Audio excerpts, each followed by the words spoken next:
Well, good morning, church. He is risen. Yes. We'll put our hands together. Thank the Lord for that. What an incredible moment. It's so great to see everybody here this morning that's with us. I know we have a full house. Some of you standing on the back. Hopefully you can stand for as much of the service as you can, or else somebody can wave a hand and say you got a seat next to them. So great to have everybody here. If you're a guest with us here today, we're incredibly grateful that you're here with us at Anthem for the greatest day in human history, the day that Jesus Christ rose from the grave, that he defeated sin and death, that he made it possible that we could have a relationship with God for all of eternity. What a better day could there be than today? Yes. It's an amazing day, Easter. All of human history actually turns on this phrase, he is risen. Everything had been leading up to this moment. Everything's completed in this moment. Everything changes on a dime in this moment for the trajectory of human history. That humanity was headed in one direction, but then in one moment, a death of Jesus Christ, and then on the third day, this proclamation that he is not here in this grave. He is risen, changed everything for everyone for all time, including us here in this room. And wherever you are spiritually here today, whatever you believe about Jesus, my hope today is to leave you with a greater understanding, a deeper understanding of just what he accomplished for you and for me, and why the idea that he is risen honestly means more than we could possibly understand. That he is risen has changed everything for everyone who would choose to believe in his son, Jesus Christ. If I can go back before a Sunday, because before a Sunday there was a Thursday. On a Thursday is the day when Jesus met with his disciples for the last time he shared a meal with them, the last time he began to explain, hey, I don't think you're going to understand what's about to happen. So when it happens, I just want you to remember the words that I give to you this evening. He began to share those ideas that my body's going to be broken. My blood's going to be poured out for the forgiveness of sins. And they said, we don't understand what you're saying. We don't like what you're saying. This doesn't feel like good news. Then they went out to a garden, and there in a garden they prayed and they wept. And they had trouble staying awake, but Jesus knew what was coming. And he said, my soul is sorrowful to the point of death. And he began to drop sweat drops that looked like blood with the intensity in his life, because he knew what was coming, not on a Thursday, but then on a Friday when they would arrest him.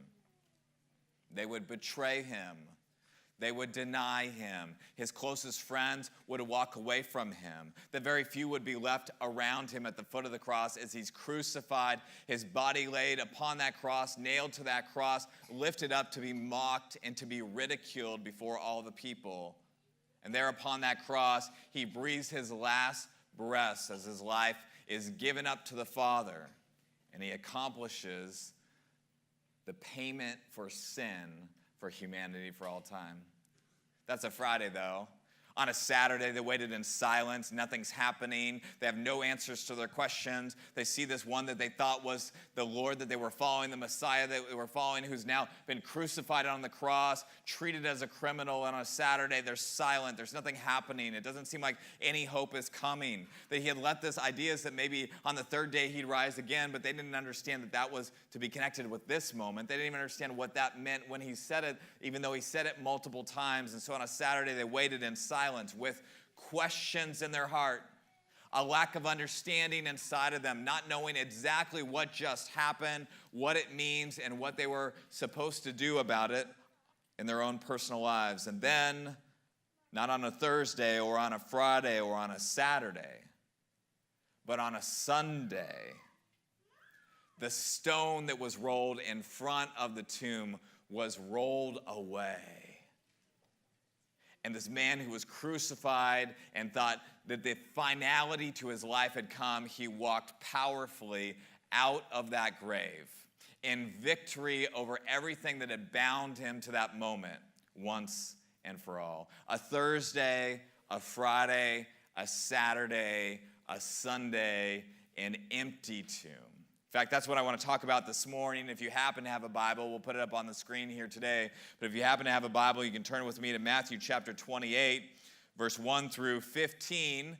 The title of the message today is The Empty Tomb. The Empty Tomb. And what I want to talk about today is, what does it actually mean, this empty tomb? What's the significance of the empty tomb? What do we understand is the meaning behind the empty tomb? And ultimately, what does that mean for you and for me? And so maybe you've been to church many times in your life and you've heard some of these ideas. Well, I want to bring them back up so we remember what Christ did for us. Others of you, you're going to hear things in a way you've never heard them before. God's going to open your heart to the subjects we're going to talk about today in a way that's never been opened before. Maybe you've heard them, but your heart hasn't been open. And so that's my prayer for what's going to happen here this morning as we talk about the empty tomb. But before I do that, I have to make a confession here this morning. And that is that my kids like to ask me why a lot. Any of you that have ever been parents before or been around kids or been a kid before, you know that kids like to ask why a lot. Let me just give you a few illustrations from like the last 48 hours of my life, okay? Is that okay? Like at 9 p.m. on a school night to ask, why can't I eat candy, right? Well, why do I have to go to bed? I've heard that a few times in my life. Why can't we? I know it's 9, Dad, but why can't we go get donuts right now?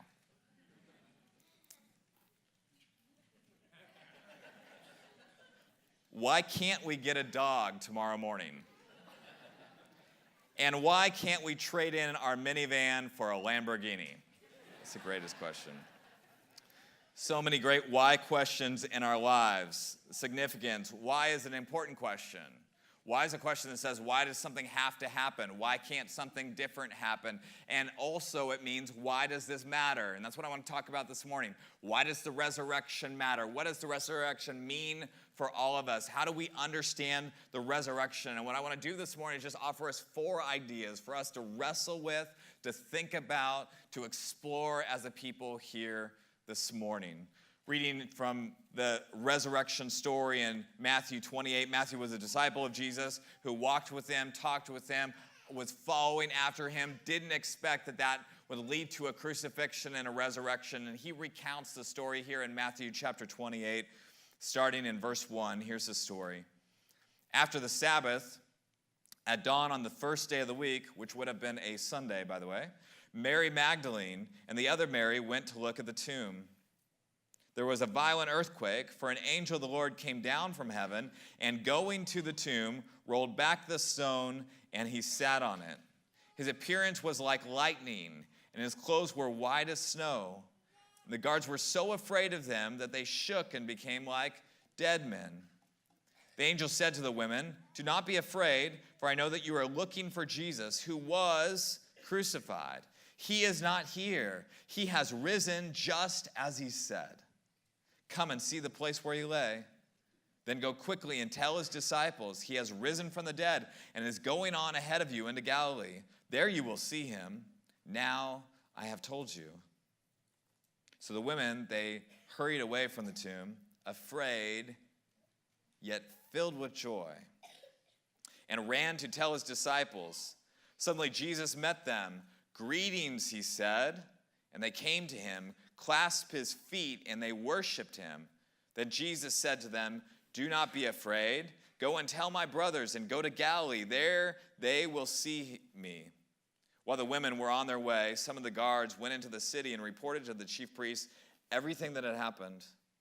When the chief priests had met with the elders and devised a plan, they gave the soldiers a large sum of money, telling them, "You are to say, his disciples came during the night and stole him away while we were asleep. If this report gets to the governor, we will satisfy him and keep you out of trouble." So the soldiers took the money and did as they were instructed. And the story has been widely circulated among the Jews to this very day. The women went to the tomb on that Sunday morning because their Jesus was crucified on a Friday, and over a Sabbath they couldn't do any work. They couldn't prepare his body. They couldn't grieve properly for him. And so they waited all night with expectation that when they woke up, they would go and find their Jesus laying in his tomb and prepare his body for final and resting burial that day. You can imagine their emotions, the sadness in their hearts. They weren't going expecting a resurrection, by the way. They came with spices. The things were required to take care of a dead body that's going to remain a dead body. sadness in their hearts as they got up. We didn't get to mourn him properly when he died. Now we can finally do it. They've been waiting for a good 36 hours at this point to get out of their bed. Early in the morning, they got up brokenhearted, ready to wash his body. So many questions on their hearts, like questions like why? Why this? Why did this have to happen? What does this mean? What do we do about it? And there they were at the tomb, standing there, and an angel shows up to them and says, look, I know you're looking for Jesus, but he is not here in this tomb. By the way, I've actually been in a tomb that they think is a possibility of where he was laid. He's still not there. There's a sign on the inside of the door, probably the most powerful thing. Somebody just carved a wooden basic sign that said, he is not here. Like, what a great reminder. They got up that day to go find their Jesus and didn't find him there. The angel said, he is not here. He did exactly what he said he was going to do. Imagine the questions, if you were there in that moment, the questions you had on the way to the tomb that morning in your heart. Why did this happen? What does it mean? What do I do about it? How am I supposed to feel about this Jesus who loved everyone, who cared for so many, who healed so many, who did all these miraculous signs? Why would they crucify him? He's the one who should have lived. He should have been taken care of. People should have been flocking to his attention. And then they meet an angel who says he's not here. And then the why questions turn to a whole new direction, don't they? What do you mean he's not here? What do you mean he's risen? What do you mean just as he said? Questions of why. You know, the reality is if we just look into our hearts and we look into our world today, humanity is searching for something, isn't it? I mean, asking a lot of questions like, where can I find happiness, right? Humanity's asking that question. You're asking that question. I'm asking that question. How can I find peace in my life? How can I find purpose in my life? How can I find fulfillment in my work or in my family? Why do I have these nagging thoughts late at night when I lay in bed and look at the ceiling? Why do I deal with anxiety? Why do I feel down? No reason to feel. Why do I feel all the things that I feel? Humanity is searching for something, and we don't quite know where to find the answer to what we're searching for. We're looking for hope. Where do we find hope or meaning or purpose or identity or self-worth, right? A sense of happiness with who I am and who I'm created to be, all these things that people are searching for. And in that day, we can put ourselves in the shoes of the women who are at the tomb, who they too are searching. They're searching for answers. They're searching for meaning. They thought they had found meaning, and then he was crucified. And now on that day, they're trying to figure out what is the purpose of all that just happened. What is the meaning behind all of this? And the amazing thing about the empty tomb is that the empty tomb means that my search, your search for purpose and significance is over. How can I say that? Because the women got there that day and they thought, we're searching. We don't know what to believe, what to do, how to think about the things that have just happened. But they get there and their life has changed on a dime. They are different people from that moment on. They encounter Jesus there at the tomb. They get on their knees and they worship that Jesus. They recognize not just a rabbi, not just a teacher, not just a miracle worker. They say, you are God in the flesh. They worshiped him that day, and then their life took on clear meaning and purpose. See, what is the gospel?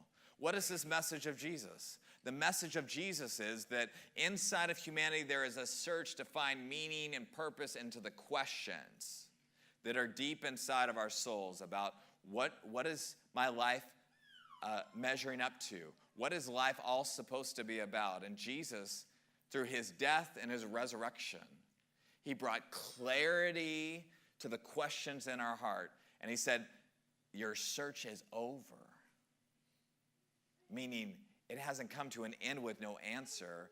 Meaning, your search is over because it's found its answer in me. I am risen.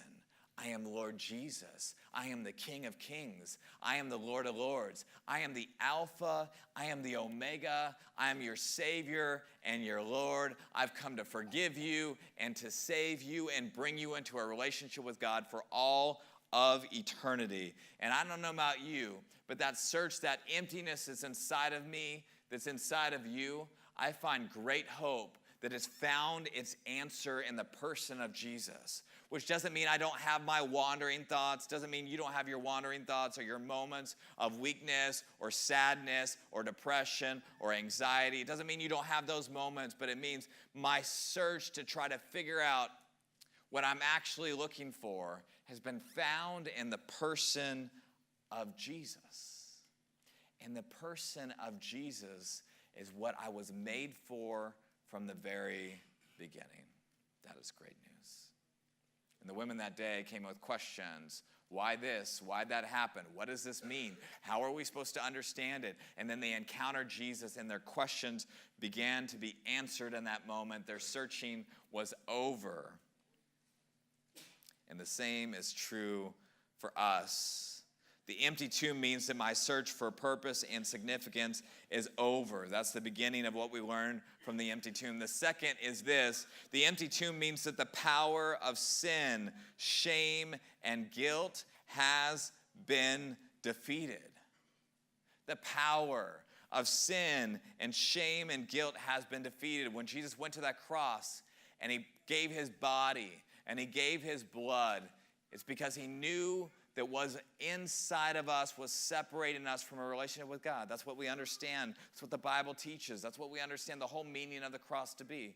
That my sins, my things that I hide from others, that shame, that guilt, my past, the decisions I've made that I wish nobody would know about, those moments of weakness or whatever the case might be, whatever our story could be, Jesus came and said, look, I've come to defeat it.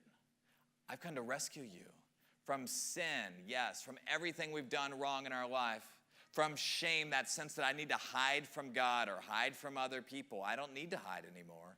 This is the message of the gospel, that I don't have to hide anymore. Hiding doesn't get me where I want to go, that I can come be free and be clean before God, that I can be forgiven before God. The guilt doesn't have to be my story where I hang on to that thing or those things, those decisions I made that were in my past and now I'm enchained to them. No. I'm not enchained to them. Jesus said, I have the power to free you from them, from all your sin, all your shame, all your guilt.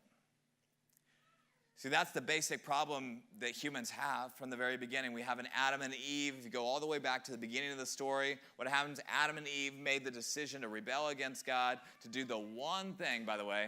He told them they could do anything, eat of any tree of the garden but this one tree. And they partake of the one tree, and then what immediately happens? Maybe some of you know in this room. They immediately start hiding, don't they? Is that what you're going to say? They immediately start hiding and trying to stay away from God as if God doesn't know what they've done, as if God's unaware of the choice that they've made. They're hiding from God, and God says, why don't you come out of the hiding? And why don't I provide a new way forward for you, a new hope? But that was just a temporary hope.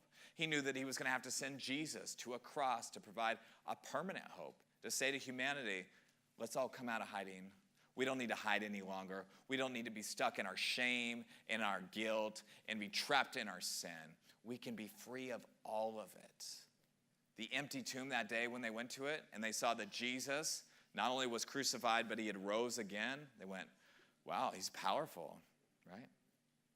More powerful than we even thought. We saw him raise couple dead people, that was incredible, but we've never seen anyone like who could predict their own death and then predict their own resurrection and then resurrect themselves, right? And when he said, you are forgiven, they believed him. They took him at his word.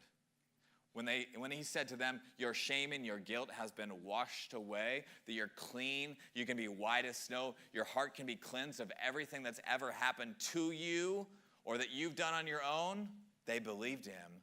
They believed the empty tomb meant for them, if he could do that, then sure, he could forgive my sins. He could wipe away my shame, wipe away my guilt. This is the story of Jesus. He paid for my sin, and he rose again on the third day, meaning my heart is dark as it possibly could be. And I don't know where everybody is here this morning. The darkest my heart could possibly be is no darker than a tomb. And if he could walk out of a tomb, he can walk me out of shame and guilt. Isn't that amazing? The empty tomb means that my search for purpose and significance, it's over, it's complete. Thank God for that. It means that the power of sin, shame, and guilt has been defeated. I thank God for that I'm forgiven and clean forevermore. Thirdly, the empty tomb means that death doesn't have to be the end of my story. If he could rise from the grave, then if he promised to raise me from the grave one day, which is the hope that we have as Christians, that though we die, one day we will raise again. It tells me that an empty tomb, as they looked into it and they saw that he wasn't there anymore, they saw that death wasn't the end of his story, they saw that he could walk out of that tomb on the third day, and then he told all his disciples, hey, by the way, I was just the first one to walk out of a tomb. One day you too will walk out of a tomb. You'll walk out of your grave forevermore.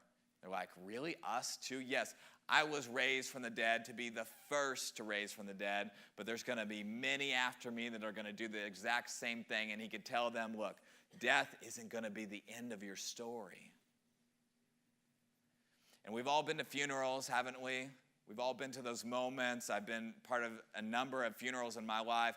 Very sad, your loss of a loved one before their time, all the kind of things that can happen in all of our lives. And you can be at a funeral and death feels very final, doesn't it? It feels like a period, an end of a story. It feels like there's nothing left. That's why we mourn like we do, why we feel the sorrow that we do, the sadness we do, because we feel like I'm not going to talk to them anymore. And in this life, it does bring a period to a life.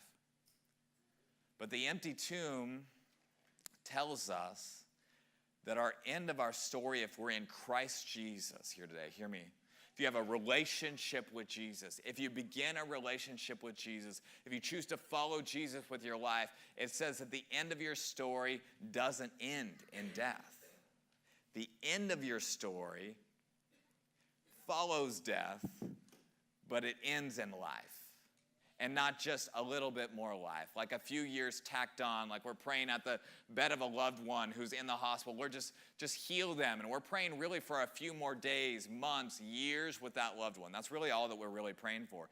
Jesus came to say death is not only the end of your story, but it's going to lead to life, and not just a little bit more life, but it's going to lead to eternal life, forever life that will last forevermore. What does the empty tomb mean? As they looked into it, they're like, he could raise from the dead? We didn't see that coming. We didn't see the stone rolling away and him walking out, and he's not even here to talk to. We got to go find him in another place. And the angel says, go up to Galilee, which, by the way, is a long distance from where they are. Go find him in Galilee. They're like, what do you mean? He was just crucified. Even if he's alive, we could just barely carry him on a hospital bed around the place. How is he in Galilee, right? Because he's alive. Fully alive and in the flesh. The empty tomb means that death doesn't have to be the end of my story. It means that because he rose, I can be certain of my own resurrection one day. I can be certain that I will live again for all of eternity. 1 Corinthians 15 asks the question and begins to have this exclamation point on this idea, and it says, death has been swallowed up in victory. And then the author of 1 Corinthians says, so where, O death, is your victory? You seem so victorious over humanity, but death, now in light of Jesus' death and resurrection, death, where's your victory? Where is your sting? The answer to both those questions is it's been eliminated. Your victory is gone. There is no more sting in death, that it might have pain for the moment, but the sting has been removed from death itself. The death won't be the end of our story if we're in Christ Jesus. And today, at the end of our service, you have an opportunity to give your life to Jesus if you haven't done that before. Rededicate your life to Jesus. Those are decisions we have to make. But when we make them and we step forward into the message of the gospel, it means a lot of things change for us. Our sins wiped away. Death no longer is as scary as it once was for us. It's no longer the end of our story, right? And that by searching to find something that makes sense, that fills the emptiness in my heart, the search is over. I have found what I have been looking for. 4 ideas from the empty tomb. The empty tomb means that my search for purpose and significance is over. Number 2, the empty tomb means that the power of sin, shame, and guilt has been defeated, thank God. Number 3, the empty tomb means that death doesn't have to be the end of my story. And number 4, The empty tomb means that I cannot afford to ignore what I believe about Jesus. See, the story is interesting at the end. I read longer than most pastors do on an Easter. There's many places you could read the story of the resurrection, but most don't read past the moment where they're celebrating and they're running to go get the disciples. I read into what's happening with the guards, because the guards were there at the empty tomb. They'd been set up. In fact, beforehand, better than the disciples knew, the religious leaders said, look, he said he was going to raise on the third day. We can't let anybody believe that happened. So, Pilate, will you send a bunch of guards, because we can't let this deception go any further. We can't let somebody come steal his body in the middle of the night and then get out that somehow he's still alive and all those things. Pilate, will you send a great troop of soldiers to go there? And Pilate says, yeah, I'll do that till the third day, till the end of his promise, so that can be wiped away and gone, and we don't have to worry about that any longer. And so the soldiers stayed there, awake, asleep, on guard, all those things.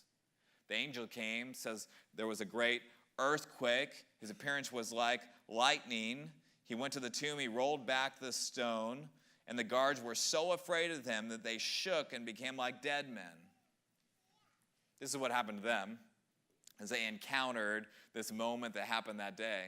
So after he rose from the dead, he walked away. His body wasn't there. Disciples start showing up to kind of find him. They're not looking for him somewhere else because they know he's in the tomb. At least they thought he was in the tomb, and they go there and they're looking. The guards are still there, and you know what the guards are thinking?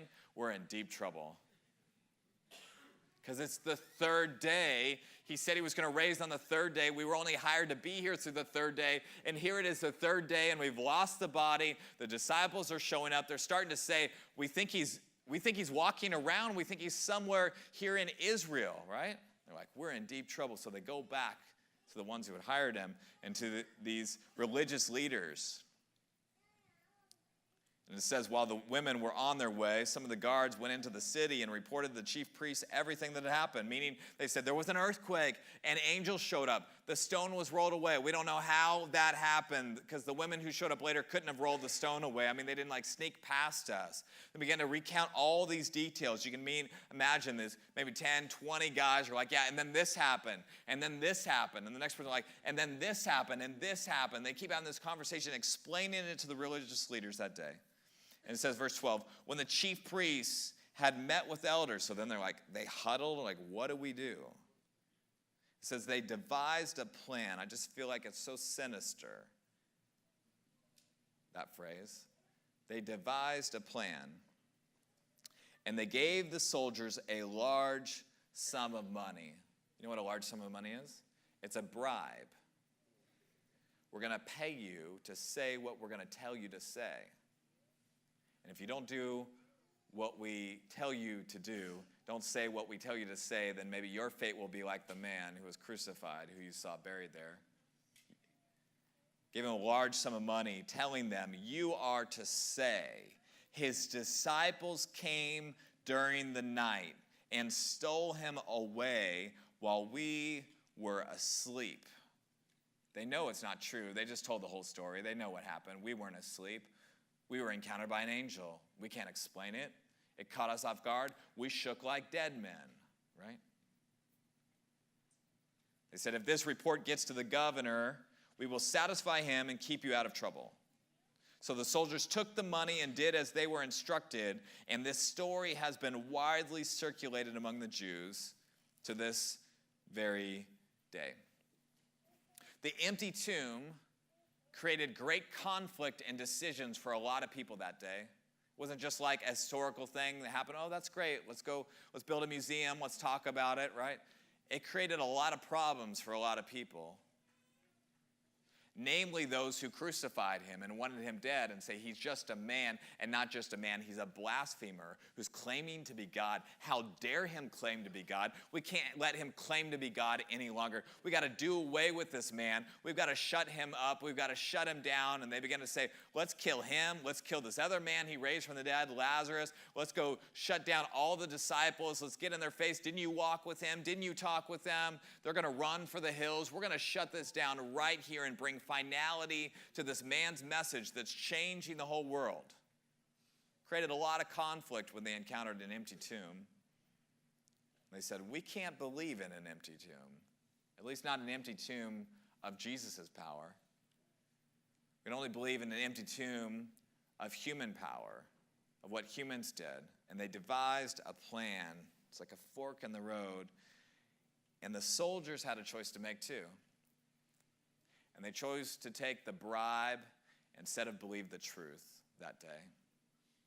The women were different. It created conflict for them. They went to the tomb expecting one thing, saw another. They thought maybe at first maybe somebody stole his body. They're not thinking that he's going to raise from the dead. They're not understanding what he's promised, almost like the religious leaders know better what he promised than the disciples did because they were really worried about it. The disciples aren't thinking that he's going to raise from the grave on the third day. And they went there. They encountered this angel. Then they encountered their Jesus, who so sweetly met with them and said greetings to them. Isn't that funny? Think of all the things Jesus could have said. Greetings. And they saw him, and they knew it was Jesus. And it says they came to him, and they clasped his feet, and they worshiped him. They worshiped him. It says the women hurried away from the tomb, afraid yet filled with joy, and ran to tell his disciples. You know, faith is like that when you make decisions. I can think when I first gave my life to Jesus, and honestly, as I continue to follow Jesus with my life, as I continue to do the things I feel like God tells me to do, as I try to be obedient to what God tells me to do, if I try to make decisions that are in line with his will, there's a sense of fear that sometimes comes with that, but it's the kind of fear where you're afraid yet filled with joy. This is what faith happens, especially as you come closer to a first decision to give your life to Jesus, where you start feeling a little bit like the beating of your heart, like Gianna's story here this morning. We'll watch some video where you feel a little beating in your heart. You're like, okay, I think the pastor is going to give an opportunity to make a decision. I think God's calling me to know him better. I think God's wanting me to have a deeper relation with a little bit of like heart beating that comes with that, like what's happening inside of me. And then you make a decision to say, okay, I feel a little unsure, a little afraid, but I'm going to go forward and believe Jesus. And then it's just like the women who encountered that empty tomb, a little bit of fear, but a heart filled with joy, right? And release and happiness. The empty tomb created a lot of conflict for a lot of different people. And for us, it teaches us that I cannot simply afford to ignore what I believe about Jesus. I must decide. I must make a decision to believe one way or the other. The religious leaders, they made their choice. The soldiers made their choice. The women made their choice. The disciples made their choice. We together in this room, some of us have made our choice, right? There's choices that must be made for every single one of us because of the empty tomb. And if the empty tomb was a real moment, as we believe it was, as followers of Jesus Christ, then it compels us to make decisions about it. I love the words of Dr. Timothy Keller. He says, if Jesus rose from the dead, then you have to accept all that he said. If he didn't rise from the dead, then why worry about any of what he said? What a great question. The issue on which everything hangs is not whether or not you like his teaching, but whether or not he rose from the dead. So the empty tomb drives us to decisions about what we will believe, what choices we'll make with our life. So the question that I have this morning is, what do you believe about this man named Jesus, who came to answer our search for meaning and significance, who came to remove sin, shame, and guilt once and for all, who came to make it so that death didn't have to be the end of our story? What do we believe about this empty tomb and this man named Jesus? That decision feels maybe to some of us just like a religious thing, like an extra thing in our life. I want to check that box. But this question and our answer is the most important question and answer we could ever solve in our life. What do I believe about this man named Jesus? And ultimately, what will I do about it? Will I just add it onto my life? Like, yes, I believe in Jesus, just like I believe in Santa Claus or the Tooth Fairy or whatever else in this life, right?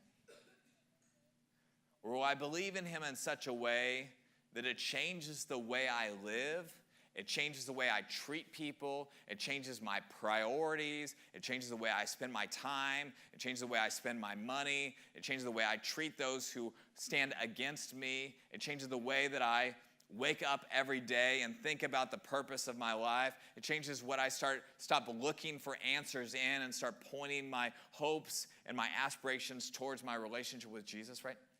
When I believe in Jesus, it changes me. And so the questions before all of us is, do I ignore him? Do I deny him? Do I reject him? Or do I go all in with my faith and say it's not just going to be an add-on to my life, but it's going to be the center of my life? And that day, those women, they came and they saw an empty tomb and they said, we've got to believe something about this. And they met an angel who helped it. And they met a Jesus who clarified it.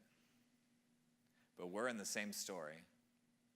And that search that's inside of you and inside of me, it's got to find its answer. And I just want to say this morning, the answer is the person of Jesus.